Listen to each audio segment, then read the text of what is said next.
friends. Welcome to another edition of Tarot Tuesday. This is for the week of August 4th, 2020.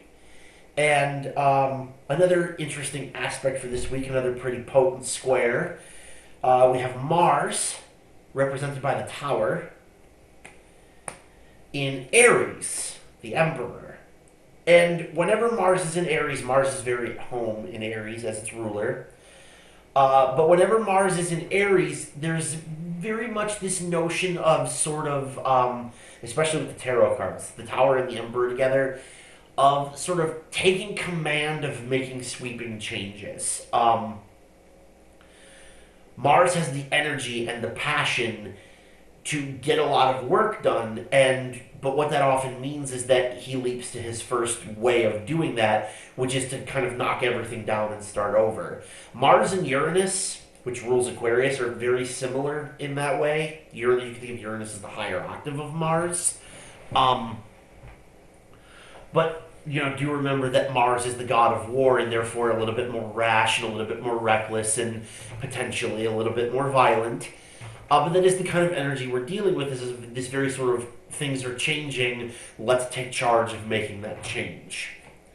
You have Mars and Aries in a square to the retrograde Jupiter, the Wheel of Fortune, which is in Capricorn, and since it's a square, which is one of the quote-unquote hard aspects, we also reverse its sign card, which is Capricorn, the Devil. We saw this, I believe it was last week. Let me check my notes here.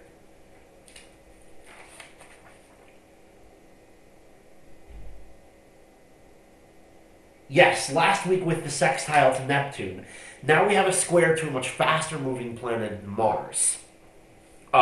So while this energy will be here today, gone tomorrow, so to speak, it is definitely the more powerful for all that, given that Aries is in its rulership and Jupiter is not all that home in a sign ruled by Saturn. But it does seem to mean that, as we're sort of breaking ourselves again of the notion that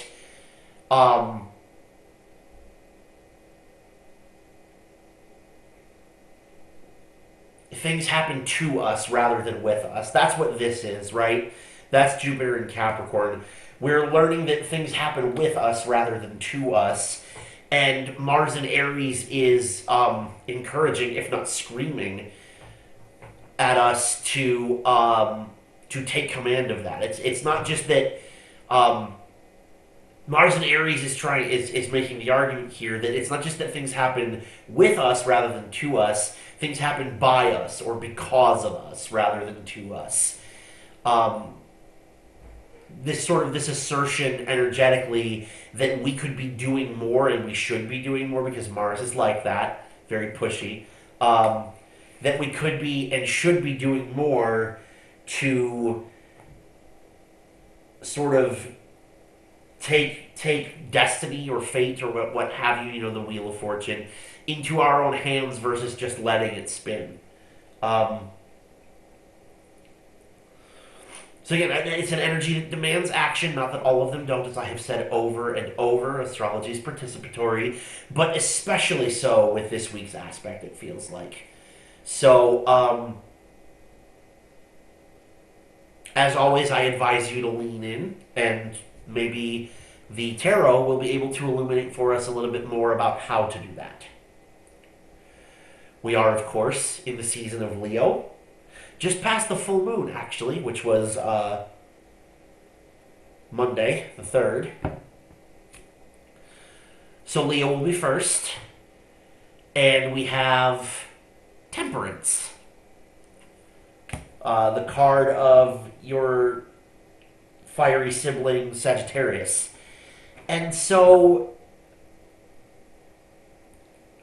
here I've been, encouraging everybody to lean into the Martian energy. I am actually going to encourage you, Leo, now to lean the other way. I'm going to encourage you to lean into Jupiter's energy for this aspect. Or at least to sort of do your best to mitigate, again, those tendencies that Mars has to be too direct, too forceful, too aggressive. moderate those with the softer, more friendly tendency of Jupiter to grow and to expand and to open to new things. Even though it is retrograde, and that may be a little bit more difficult than it usually is. Um, Mars is absolutely winning the day in this aspect, and for you, what you need to do is keep him from being a tyrant rather than just, the emperor in this case. For Virgo, we have the Six of Swords, a card of travel and of journeys and of taking what you have and moving on to the next thing with it. It is time to let a past situation go, Virgo, but not totally. You're not throwing the baby out with the bathwater here. This is the Six of Swords rather than the Eight of Cups. You're not leaving everything behind from the unknown. It's more like taking what you've learned and going somewhere else. Something about this feels positive. I get the feeling that like what you're leaving is a situation that maybe it might not have been bad, but it wasn't in your highest good. Um, but either way, it's time to make this change. It's time to move on. It's time to let go. So do it. For Libra, we have the Nine of Swords. That's a tale of two opposites there, because the Nine of Swords is, of course, traditionally the Nightmares card. Um,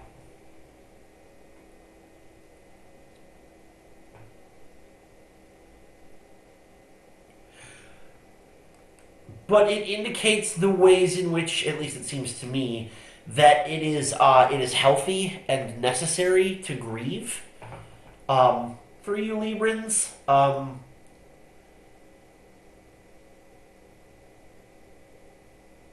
or to feel what you're feeling, the sorrow, the fear, maybe the angst.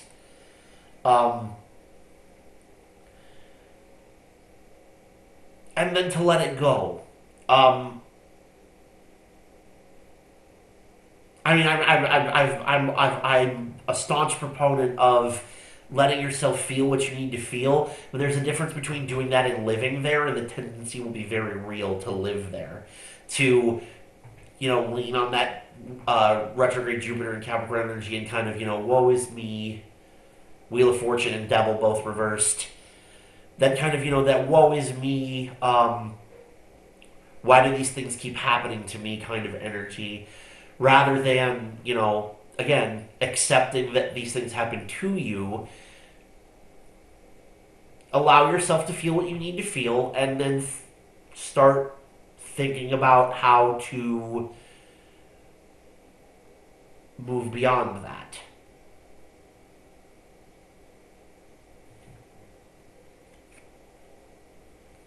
So for Scorpio, we have the Seven of Pentacles. And with the Seven of Pentacles, what we're looking at is this very sort of like, it's routine, it's tedious, it's a little bit mundane,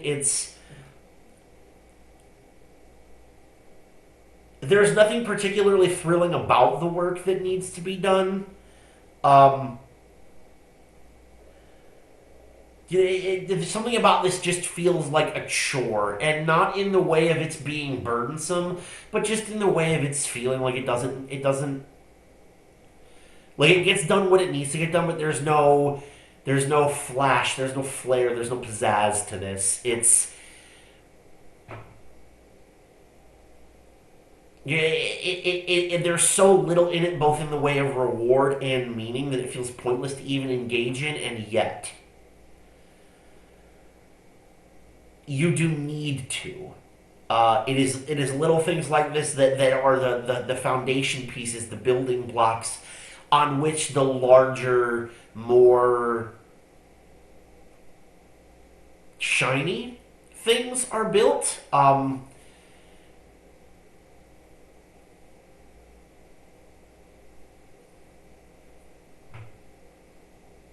It kind of, the feeling that I'm getting from this is that if you don't do your homework, how do you expect to learn anything, kind of thing. So it will feel tedious, it will feel boring, and you need to do it anyway, Scorpio. You need to stick to it. For Sagittarius, we have the King of Swords. It's just this, for me, this card is always an energy that's very stern, forceful, and commanding. I get the feeling from this Sagittarius that there are eyes on you somehow. You're being measured.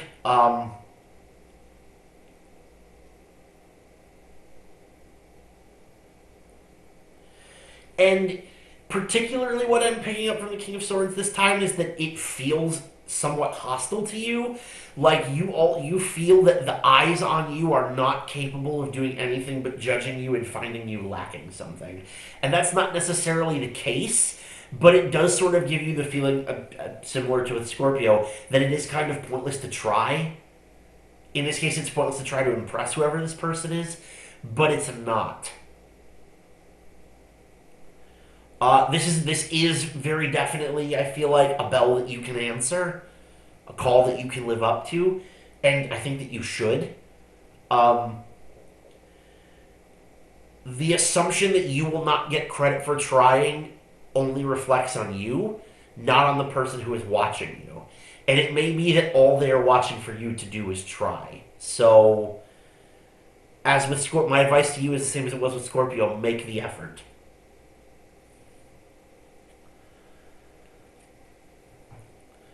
So for Capricorn, we have the Eight of Pentacles. And you know, just like right, the artwork on the card makes really obvious what the energy of this is for you, which is to like put the finishing touches on making something secure. You see him putting a roof over these things that are treasured. Why there's a squirrel in there, I don't know, but there is. But it's definitely, you know, a notion of security, of being able to build kind of a bulwark against hardship or outside forces. This plays quite nicely, actually, with the Mars and Aries, despite the fact that the retrograde planet is in your sign, Capricorn. Um, because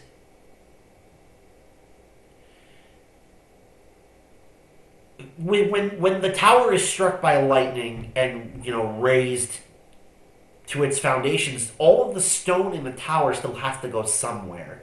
And the feeling that I get from this is that you have all the right building blocks, Capricorn.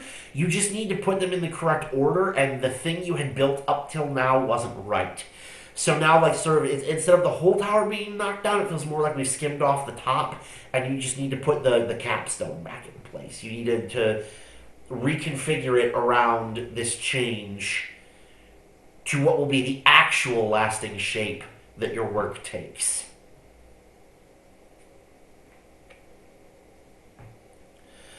For Aquarius, we have the Four of Swords. This is a period of rest that is coming, which you really do not, I get the feeling, feel that you have been afforded up till now. You are... It has felt all go. It has felt like one thing after another, and finally, this tower moment is the breaking point. Right? Everything. This is it. Like it's you. It kind of feels like Mars is beating into you that you need to just stop.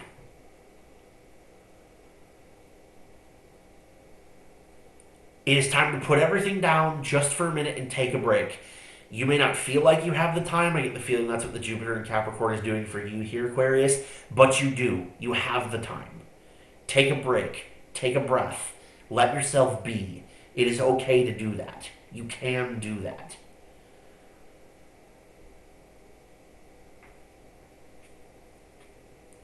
For Pisces, we have the Three of Wands.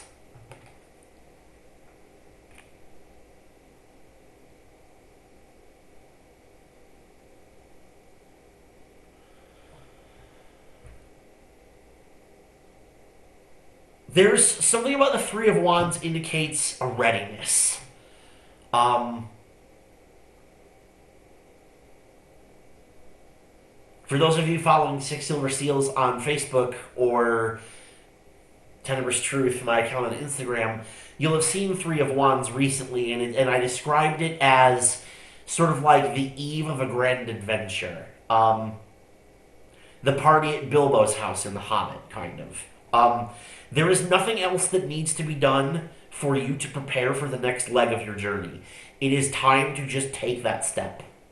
You have done everything that you could to be ready, and now the moment is here, so seize it.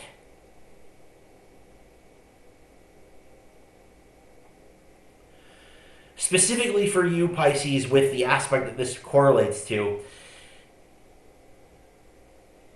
something in your life has been waiting for you to take charge of it, and you have not done that yet because you did not feel ready. You need to do it now. You are ready.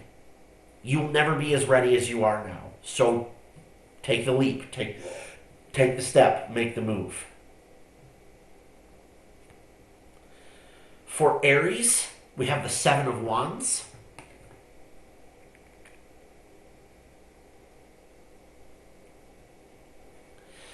Which is a card of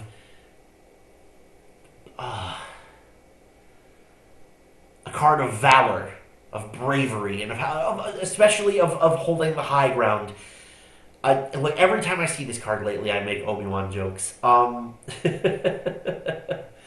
But with the Seven of Wands, Aries,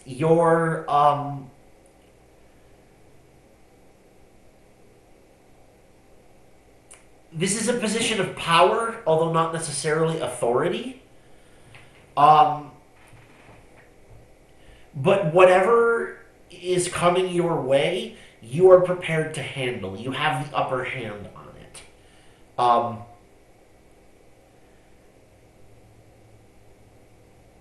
No matter the struggle, you are going to win.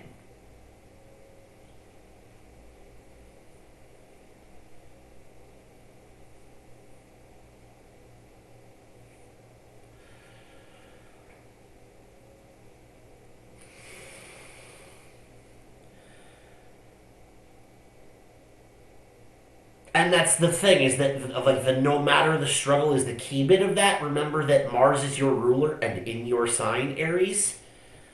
So for you, this may be a much more lasting thing than it is for anybody else, especially since Mars will go retrograde here. Mars is going to be in Aries for the rest of the year, or most of the rest of the year. So this may take some time, but you will come out the other side the victor. For Taurus, we have the Four of Cups.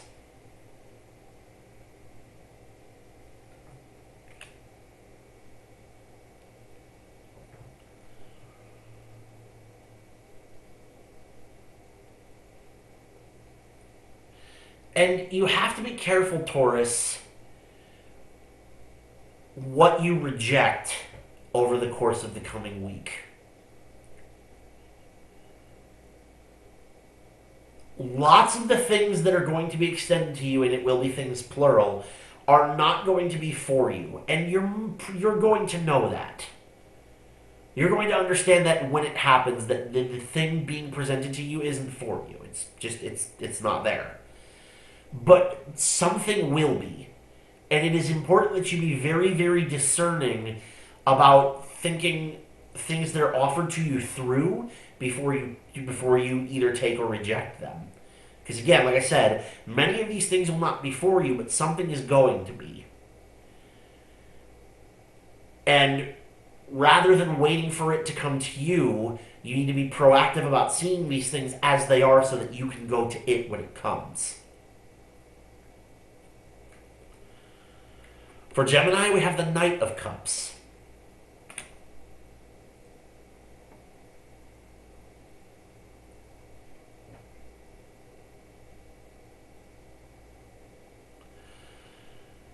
This is going to feel like a heavy time. We're all going to be dealing with trying to get the leg up on what might feel to some of us like some really sweeping changes, and Gemini, you're no exception. However, the Knight of Cups here reads to me like a sort of a balm for all that, which is not to say that like this is going to be any easier on you than anybody else, but it is going to end well. Happiness lies on the other side of this. The Knight of Cups is the bringer of messages in the emotional realm, and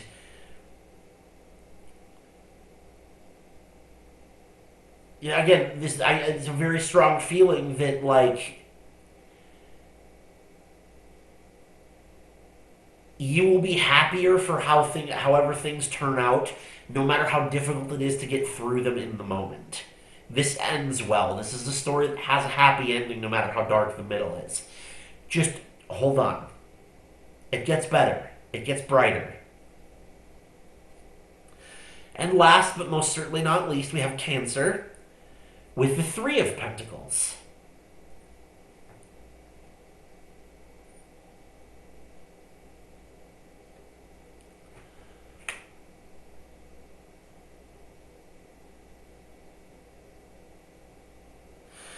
And the Three of Pentacles, Cancer, is a card of collaborative work, of building something together. It endures longer than the people who put it together by virtue of the fact that it was put together by more than one person. You're not building alone. Um, Particularly, I feel like it matters that it's the connections that you have forged that afford you the opportunity to build this lasting edifice.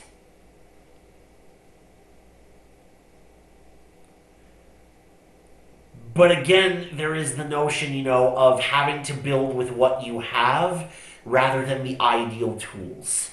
Um,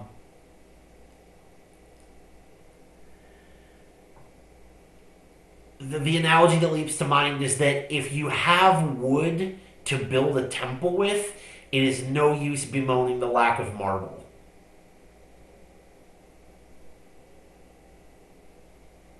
You have a material that will suit. It may not be the one you wanted, it may not be the ideal material, but it will serve for now. And by virtue of doing any of the work at all, you can redo some of the work later to make it what you want it to be, but to build something that lasts, you have to build it at all.